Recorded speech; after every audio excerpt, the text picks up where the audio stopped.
विजेते वेगळ्या गोष्टी करत नाहीत, ते प्रत्येक गोष्ट वेगळेपणाने करतात.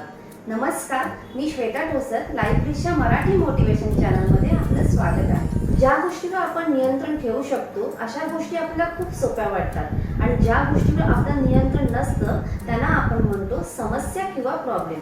आयुष्य ही एक अप्रतिम जर्नी आहे, पण त्या लोकांसाठी की ज्यांना माहिती आहे आयुष्यामध्ये प्रॉब्लेम तर येतच राहणार, पण ते सोडवता सुद्धा येऊ शकतात.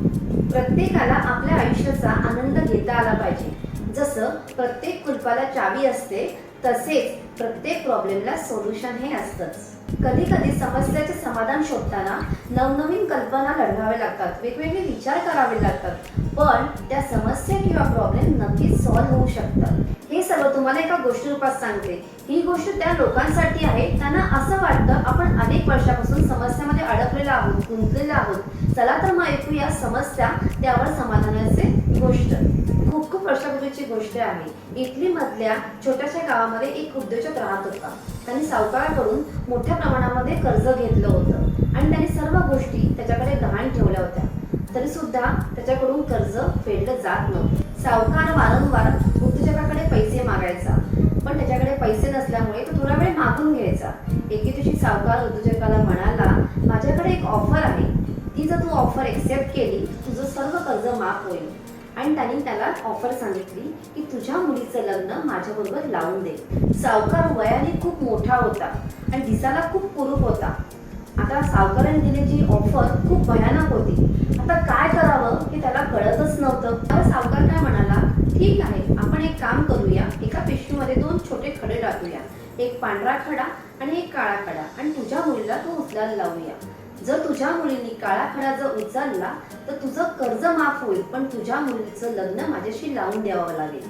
जर तिने पांढरा खडा उचलला तर तुझं कर्जही माफ होईल आणि तुझ्या मुलीला माझ्याशी लग्न करायची गरज नाही. त्यानंतर काही दिवसांनी सावकार उद्योजकाच्या घरी गेला. तिथे सगळेजण उपस्थित होते, त्याची मुलगी सुद्धा उपस्थित होती. पण त्यांनी काय केलं, जेव्हा खडे उचलताना जेव्हा सावकार खाली वाकला तेव्हा त्याच्या मुलीच्या लक्षात आलं की सावकाराने काहीतरी गडबड केली आहे. ते 2 पांढरे आणि काळे खडे उचलण्याचे होते, दोन्ही काळे खडे उचलले. त्यानंतर त्या मुलीला पिशवीतून खडा उचलायला सांगितला.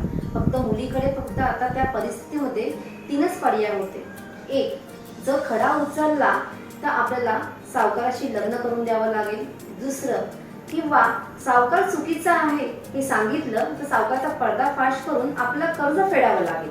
आणि तिसरं, जर आपण पांढरा खडा उचलला तर आपल्याला आपल्या वडिलांचं कर्ज माफ होईल आणि सावकाराशी लग्नही करावं लागणार नाही. तुम्ही तिच्या जागेवर असता तर काय केलं असतं?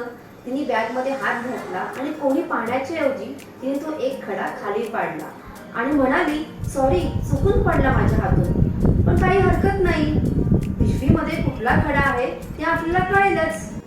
उरलेला खडा हा काळाच होता आणि आपली फसवणूक होऊ नये, आपली कुठे इज्जत जाऊ नये म्हणून सावकाराने सांगितलं तर उद्योजकाने जो मुलींनी खडा उचललाय तो पांढराच आहे. त्यामुळे तिच्या वडिलांचं कर्जही माफ झालं आणि त्या मुलीला सावकाराशी लग्नही करावं लागलं नाही. खूप छोटीशी अशी गोष्ट होती, पण महत्वाची आहे. प्रत्येक परिस्थितीवर वेगळा विचार करता यायला पाहिजे, कारण प्रत्येक प्रॉब्लेमच्या मागे सोल्युशन हे असतंच. लक्षात ठेवा, काही प्रॉब्लेम वादळासारखे असतात आणि वादळे विचलित करण्यासाठी नाही तर वाट मोकळी करण्यासाठी असतात. जर तुम्हाला माझा व्हिडिओ आवडला असेल तर नक्कीच लाईक करा, शेअर करा आणि सबस्क्राईब करायला विसरू नका.